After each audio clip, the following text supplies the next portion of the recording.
I love the smell of napalm in the morning. I mean, coffee. I love the smell of coffee. I need a haircut. Wow.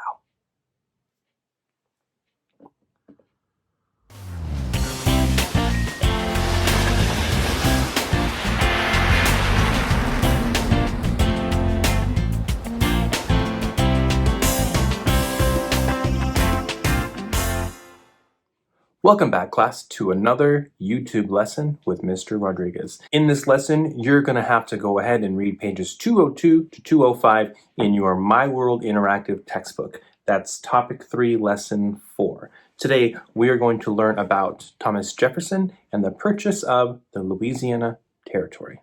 Earlier in the year, we studied how the French were one of the other European powers struggling to maintain control over the New World.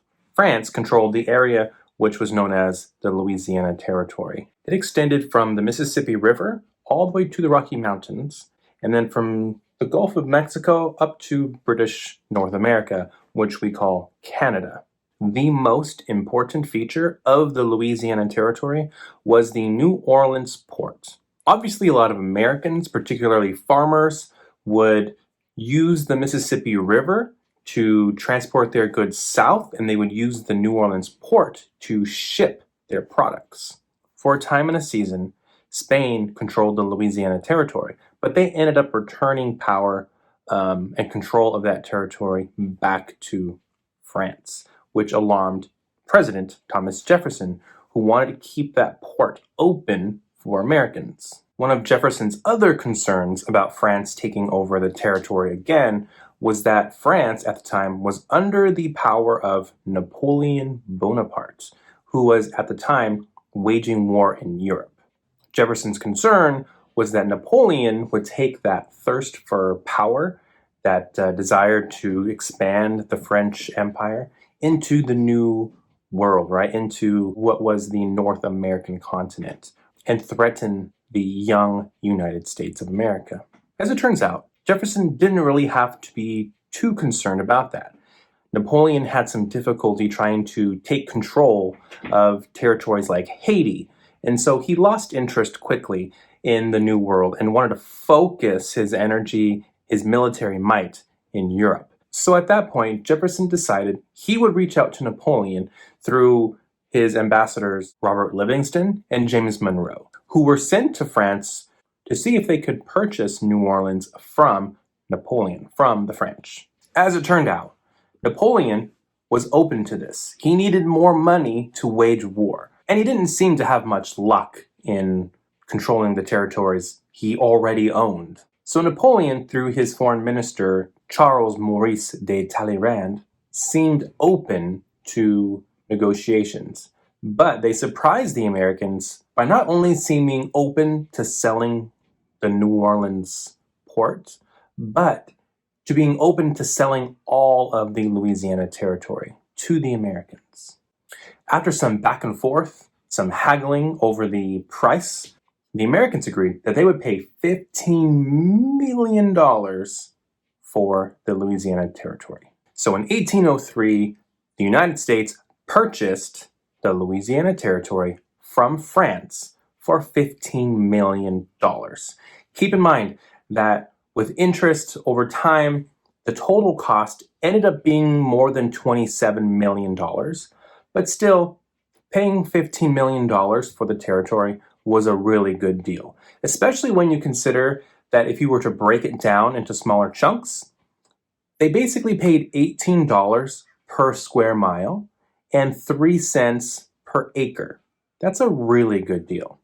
So the United States, in terms of its territory, doubled, right? It now went from the Mississippi River all the way to the Rocky Mountains. The United States increased its size by 828,000 miles, which is shocking considering that Thomas Jefferson had portrayed himself as this small government president, a strict constitutionalist, someone who didn't want to spend a lot of money, right? Cutting budgets.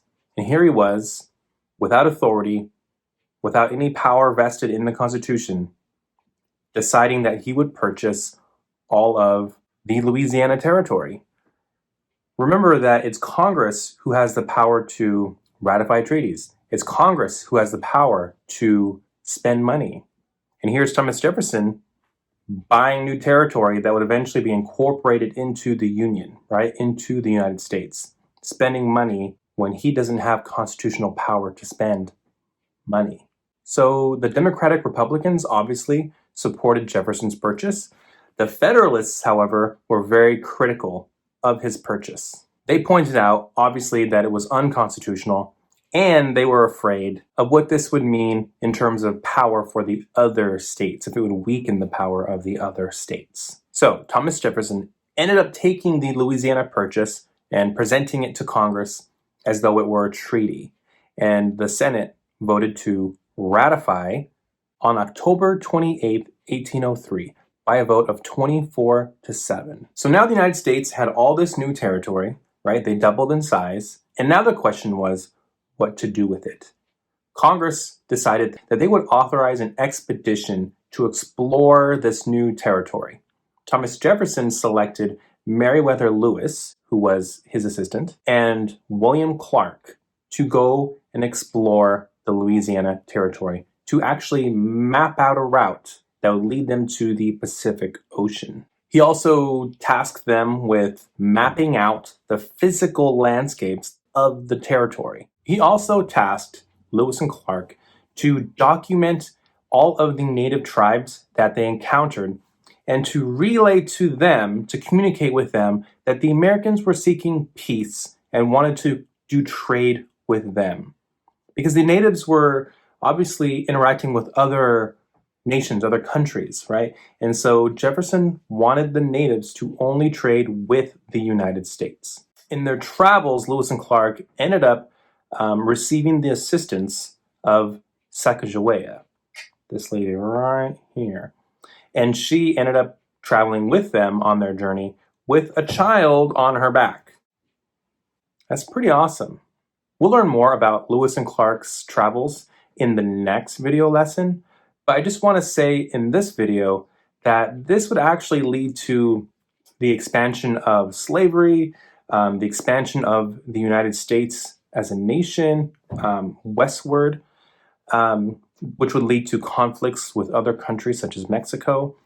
And ultimately, this would have a devastating impact on the native people in general, as the United States would time and again find ways to remove the natives from their land so that the United States could take that land unto itself as it grew as a nation.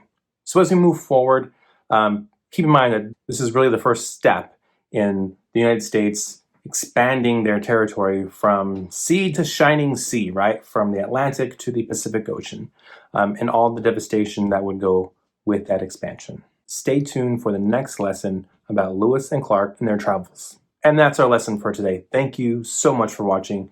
Make sure you are checking our Google Classroom. There will be a quiz. I might even turn this into an ed puzzle. So make sure you're staying on top of your work. The year is not over yet.